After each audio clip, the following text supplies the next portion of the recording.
Welcome to another spot interview of Don't You Do It. Thank you. Welcome to another spot interview of NeverEndingPanel.com. We are here with author PJ Haarsma, author of the Softwire series, Young Adult. He's also the creator and owner of the RPG online role-playing game called Rings of Orbis. Rings of Orbis, which is based on the Softwire series. And we are going to ask PJ about what he's working on, and also to maybe for those of you who are unfamiliar with the Softwire world, what that's all about. So why don't we start with the Softwire world, and then let us know after that what you're working on. Okay, well, book 4 comes out March 9th. That's the final book in my contract with Candlewood. The story is about these group of kids that get orphaned in outer space, and then they're sold as slaves to these aliens. And when they get there, they find out that the boy, the young boy, the 13-year-old boy, is the first human Softwire. It's a leap in evolution by 1,000,000 years that allows him to enter any single computer with just his mind. Now, the Rings of Orbis, 4 planet-like rings around a wormhole, the entire system, everything is controlled by one computer. Let him finish his sentence. Yes, it is. So it's controlled by one computer. Well, the fact this kid can get in there at will, that makes him very valuable, very dangerous, drives the aliens crazy, and they connive and they conspire and they do everything they can to own him and his sister. He's a sister in the storyline. Gotcha. And the 4th book is called? The 4th book is called Awakening on Orbis 4. And it ties it all together, and who his parents are, and what his sister is. And when does that release? March 9th. You can actually get it here today, then. Ah. They have early copies. And if you order now. Yeah. But wait, there's more. 1-800. 1-800. What made you decide to start writing YA as opposed to regular science fiction? It was not a decision. You know, it was not something I set out to do. I had been in advertising for so long, and you know, I was looking for something different to do in my life, and I started writing upon something that happened to me when I was a kid, and journaling it, and through that came the world of Softwire. Gotcha. So you were actually sold to slavery to alien races? I found when I was 13 years old, I found a dead alien, and so that's where the world came from. So after you finished, or in the process of writing it, you realized this is clearly YA. As you were writing it, or did you submit it and the editor? They told me. It got kicked back to you. So this is YA. Yeah. Did you think you were writing hard SF or standard SF or science fantasy? What I set out to do was to write. I hear all the time, "Oh, I don't read science fiction. I don't." Right. You know, science fiction no good. You held the Barnes and Nobles. Oh, kids don't read science fiction anymore. Everything was anti-science fiction. I love science fiction. You know, some of the best. Examining the human condition happens in science fiction, but sometimes, even myself, I open up a science fiction book and I feel really stupid by the 3rd page. Right. And I wanted a book that kids could get their feet wet with, and then read this, and then move on to something else, and understand the process that it takes in order to get into a really good science fiction book. So that was my goal when I set out to write it, and then that's how it got into that whole YA. Right. We, by the way, also we didn't find out what type of science fiction writers we were until we got a note from our editor saying, you need to fix this because your planet's going to explode or whatever, and that wouldn't be acceptable in a hard science fiction book. Oh. And that's how we discovered we were hard science fiction writers. Science fiction. Yeah. So we saved series from Ultimate Explosion. Ultimate Explosion. Yeah. We spun it for Gravity, which we thought was really cool, and bore a hole through it. And we found out later that it was made of ice, and if you did that, it would just. Oh no, the outer surface is made of ice, but if you spin it fast enough to get a roughly 2/3 centrifugal gravity in the outer skin areas, it would. It will. Well, I have a degree in science, so I was very big on making sure the science worked or didn't work, so it'd be up for discussion. If you don't know the rings, spin 25% of what they should spin in order to maintain their gravity. But I pushed all that to the back, brought the stories of the kids up front, so that younger readers would get into the storyline and would not be overwhelmed with the science part, and it's worked. I get a lot of people that say, "Oh, I don't like science fiction, but I love your book." Fantastic.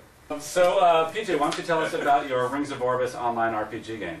The Rings of Orbis, which is something I'm really into right now, and I've started automatic games with my good friend and fellow writer, Frank Bedore. And when we first started writing, we created websites because you're authors now. You got to have a website. I would go to all these websites of these authors and go, well, who the hell would go back here more than once? They're very masturbatory. There wasn't something I thought kids would come to.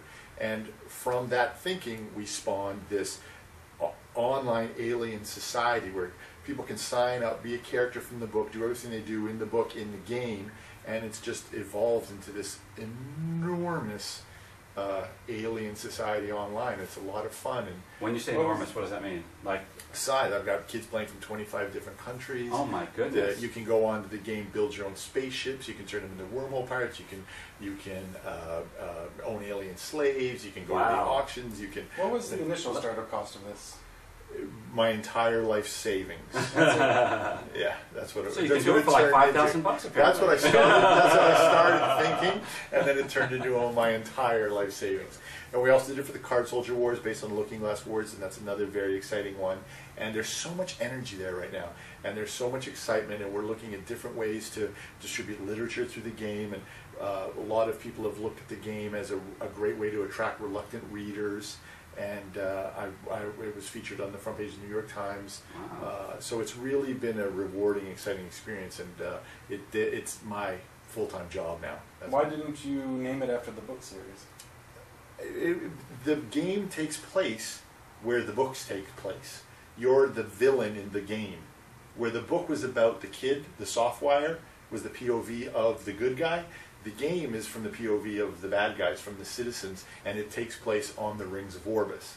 So that's how it came about, and I kept the Softwire.com for a site about the book, and then the game came out of where it is, because you basically can go to the different rings, you can go to the outer worlds. And the truth is, at this point, with the popularity that obviously the game has, it's working itself in reverse anyways. You're probably shooting a lot of people back to the Softwire series. Absolutely, because sometimes you have to, you want to unlock certain parts in the game, you want to open a wormhole pirate crate, or you want to get into the form rooms, you have to answer a question from the book.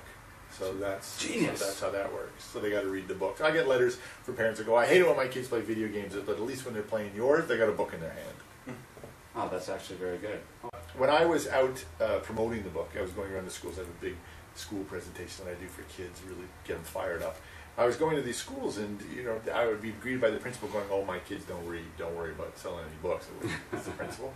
And then, but then there'd be a lineup for kids trying to buy the books, or I'd go into an environment, and the teachers were scrounging to buy a single book to put in a library that had no fiction whatsoever in their library. Someday we hope to go to the moon. Great. So I was Nathan Fillion had recorded the first 3 audio chapters of the Softwire for me that I was giving out as a little freebie and stuff, and people were writing in, and get them to read more. And then let's take all this love and let's do something with it. And so we formed this charity, and we've got him behind it, and we've got the books behind it. We did different things, and we put it out there that basically go to kidsneedtoread.org and give us money. That's or kidsneedtoread.org. Yeah. Give us money, or we would auction off different memorabilia. We don't do that so much anymore now. It's mostly donations. And then a library would send us their address, and we would just send them out quality sci-fi and fantasy books for their library. Free. No strings attached, no nothing. You just send us your school, we'll send you books. Wow, that's awesome. We should do something nice. Don't answer. That sounds complicated, though. Well, it's complicated in the sense that we have a person that runs it. Denise runs it. We've got a whole board of people. A Professor Jim Blazingham from ASU is on the board. It's a big thing now. Now it's giant. Nathan and I are basically just the poster boys that smile at the camera and plug it whenever we can. But it's a lot of work now. And just to wrap up, I think it's a great story that you start writing. You're an ad guy. You start writing. You're not sure what you're writing. It turns out it's kids. It's young adult, which turns into an online game, which spits everything back to you. And all of a sudden, you're in this world of kids. And like you said, as a result of that, you end up doing this really incredible charitable work, which helps kids. And very rewarding. We don't know what we're going to be when we grow up, but when you just get into that thing that you're good at, and everything just starts spinning in on itself. To do good stuff. So thank you for doing that. Thank you. PJ, thank you for being on NeverEndingPanel.com. Appreciate it. Thank you. Thank you. Thanks, buddy. Anytime, nice meeting you. Johnny?